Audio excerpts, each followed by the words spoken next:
Hello guys, तो कैसे हैं आप लोग। इन दिस वीडियो आज हम बात करने वाले हैं बोरुटो मांगा के बारे में। एंड इस बार जो भी हुआ वो सब कुछ ज्यादा अनएक्सपेक्टेड तो नहीं था। बिकॉज ऑफ दैट मैंने तो पहले ही एक्सपेक्टेशन लगाई थी कि जुरा को पेलने वाला सबसे पहले कावाकी होगा, और यही चीज हुई भी। बट फिर भी यहाँ सब कुछ करने के बाद भी, जुरा को पूरी तरह से मारने के बाद भी जुरा मारा नहीं गया। तुम्हारे जैसे भड़ुआ जल्दी मरते नहीं है।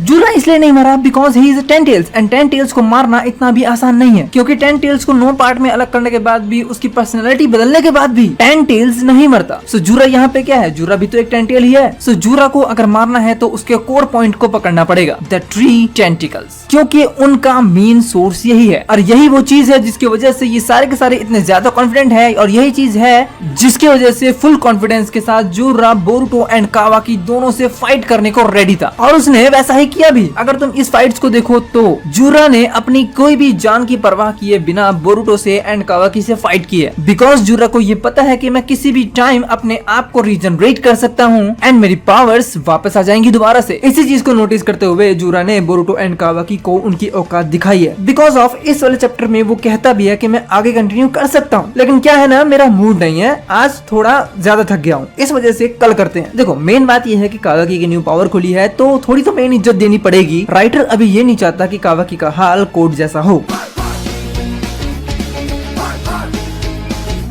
कावाकी की जो न्यू पावर्स खुली है मैं उससे बिल्कुल भी सेटिस्फाइड नहीं हूँ। यहाँ कावाकी ने सिर्फ और सिर्फ उसी चीज को अचीव किया है जो उसके पास ऑलरेडी है, यानी कि इशिकी की फुल पावर्स। यहाँ इशिकी कितना ज्यादा पावरफुल हो सकता था वो हमने देख लिया, वो चीजें तो अंडरस्टूड है। बट यहाँ जुरा अपने आप को होल्ड बैक नहीं करता, तो हो सकता है यहाँ बहुत बुरा हो सकता था कावाकी के साथ। चीटिंग करता है तू। फर्स्ट पॉइंट ये, जुरा ने अपने आप को रीजनरेट किया, वो हमें पता है। यहाँ पर जुरा ने अपने बीजू बॉम्ब से कावाकी के क्यूब को डिस्ट्रॉय कर दिया। You know, Naruto Baryon mode के अंदर इस क्यूब को इजिली उठा पाया था, एंड बैरियन मोड के अंदर इशिकी को नारुतो ने बहुत बुरा पीटा था। सो तुम ये समझ सकते हो कि अगर वहाँ पे इशिकी की जगह जुरा होता नारुतो के सामने with Baryon mode, so Naruto Baryon mode के साथ भी जुरा को छू भी नहीं पाता, बिकॉज जुरा ने बीजू बॉम्ब से उस क्यूब को डिस्ट्रॉय किया है। तो तुम समझ सकते हो अभी जुरा का लेवल क्या है। सो हम इस पॉइंट को लेके कह सकते हैं कि जुरा कावाकी को सिर्फ और सिर्फ टेस्ट कर रहा था कि वो कितना ज्यादा पावरफुल है। भारी मिस्टेक हो गया सर, एकदम ब्लंडर हो गया। बिकॉज जुरा की बिना पता लगे ही कावाकी उसके पीछे आया और उसने उसकी एक आई को डिस्ट्रॉय कर दिया। सो मे बी इस चीज की पॉसिबिलिटी है कि जुरा यहाँ पर कावाकी की पावर्स को ही चेक कर रहा था, और जैसा कि उसने बताया कि यहाँ पर वो खेलने के मूड में नहीं है, सो यहाँ बात कुछ भी हो सकती है। एंड जुरा ने अगली बार मिलने का वादा किया है, और तुम्हें पता ही है जुरा जो वादा करता है वो पूरा भी करता है, क्योंकि जो जुरा का विल है वो उसे ऐसा करने पे मजबूर करता है। जुरा के बारे में जैसे कुछ अच्छी बातें, जुरा किसी को भी कोनोहा विलेज के अंदर परेशान नहीं करेगा, इवन वो हिमावारी को भी विलेज के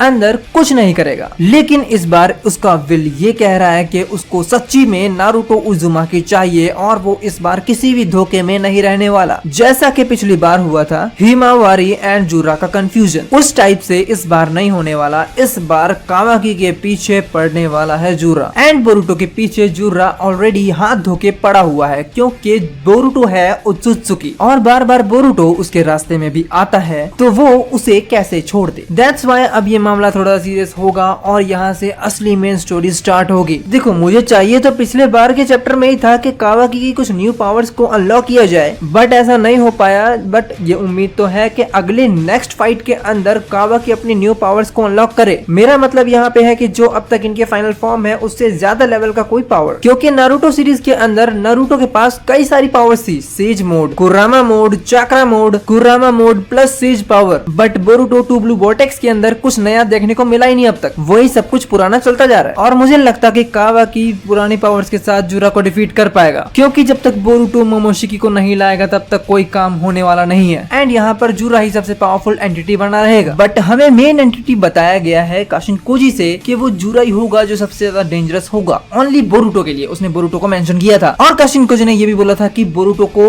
जुरा मार डालेगा। उसने कावाकी का नाम नहीं लिया। काशिनकोजी ने कावाकी का नाम इसलिए नहीं लिया क्योंकि इसकी प्रेजेंस टेक्निक जो है वो सिर्फ और सिर्फ बोरुटो के अराउंड घूम रही है एंड कावाकी के उस टाइम पर लिमिटर्स तो नहीं खुले थे। दैट्स व्हाई काशिनकोजी को ओनली ऑन बोरुटो दिख रहा था, ना ही ईडा और ना ही डायमोन। एंड काशिनकोजी की प्रेजेंस टेक्निक इस चीज पे चलती है कि अभी इस वक्त करंटली सिचुएशन चल क्या रही है। जैसे कि हमारे प्रेडिक्शंस जैसा कि पिछले चैप्टर में आया है उसके हिसाब से हम अगला चैप्टर बनाने की कोशिश करते हैं या फिर उसके हिसाब से हम आगे बात करते हैं कि नेक्स्ट चैप्टर में क्या हो सकता है। उसी तरीके से काशिनकोजी का भी प्रेजेंस काम करता है कि करंटली अभी कौन कौन सी चीजें अवेलेबल हैं, उसी हिसाब से वो उसको प्रेजेंस करके दिखाता है। इसी वजह से काशिनकोजी की हर एक पॉसिबिलिटी के अंदर जुरा बोरुटो को मार डालता है क्योंकि यहाँ पर कोई और सिचुएशन बन ही नहीं रही है। दैट्स व्हाई उसके प्रेजेंस टेक्निक के अंदर ना ही सारडा की मंगेक्यू शारिंगन थी और ना ही कावाकी की फुल पावर। एकदम इन्होंने वक्त बदल दिया, जज्बात बदल दिए, जिंदगी बदल दी। अगर हम इस चीज को नोटिस करें तो काशिनकोजी की प्रेजेंस टेक्निक जो है वो काफी हद तक नोटिसेबल है एंड काफी हद तक प्रॉफिटेबल है बोरुटो एंड कावाकी के लिए और उन सभी के लिए जिनके ऊपर नया खतरा आने वाला है लाइक ईडा एंड डायमोन। क्योंकि ईडा को लास्ट चैप्टर के अंदर काशिनकोजी ही बोलता है कि भाई तुझे अब सतर्क रहने की जरूरत है क्योंकि अब तेरे पीछे पड़ने वाला है मामोशी जो तुझे दिलो जान से चाहता है और वो तुझे अंदर से प्यार करता है।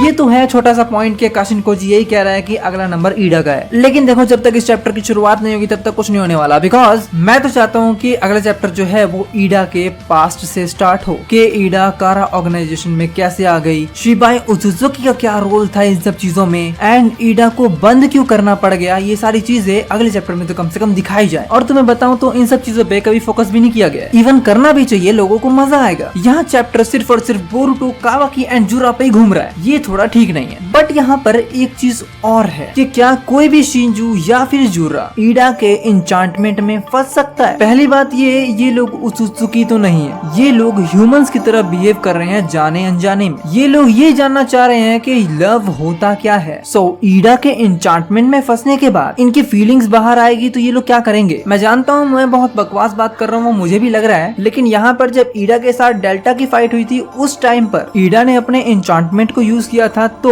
डेल्टा के अंदर की जो फीलिंग्स थी वो ईडा के लिए बाहर आ गई क्योंकि यहाँ पर एक कंडीशन जो है वो फुलफिल हो जाती है और वो है कि डेल्टा का एक साइबॉग होना। यहाँ पर वो पहली बात एक उत्सुकी तो बिल्कुल नहीं है, दूसरा वो एक ह्यूमन भी तो नहीं है। तो ये कैसे पॉसिबल हो गया कि ईडा का एन्चांटमेंट एक साइबॉग के ऊपर हिट कर गया। और तुम ये देखो कि ये सारे के सारे शिंजूज सिर्फ लव लव चिल्ला रहे हैं तो हो सकता है इन सबको ईडा संभाल सकती है अपने एन्चांटमेंट से। ईडा अपने एन्चांटमेंट को ईडा हाई लेवल तक लेके जाए और इन लोगों को फंसाए और अपना प्यार बांटे। गाड़ी स्टार्ट कर। मैं उस सेंस में बात नहीं कर रहा जहां तुम्हारी सोच गई है अभी, वापसी ले आओ भाई। वेल तुम्हें क्या लगता है कि क्या ये सब हो सकता है या फिर तुम्हारी कुछ और ही थ्योरीज है, प्लीज मुझे कमेंट्स में लिख के जरूर बता देना। आज के लिए बस इतना गाइस, मिलते हैं नेक्स्ट वीडियो में। इस चैनल को सब्सक्राइब करो, बेल आइकन जरूर दबा देना। Thank you for watching guys, मिलते हैं नेक्स्ट वीडियो।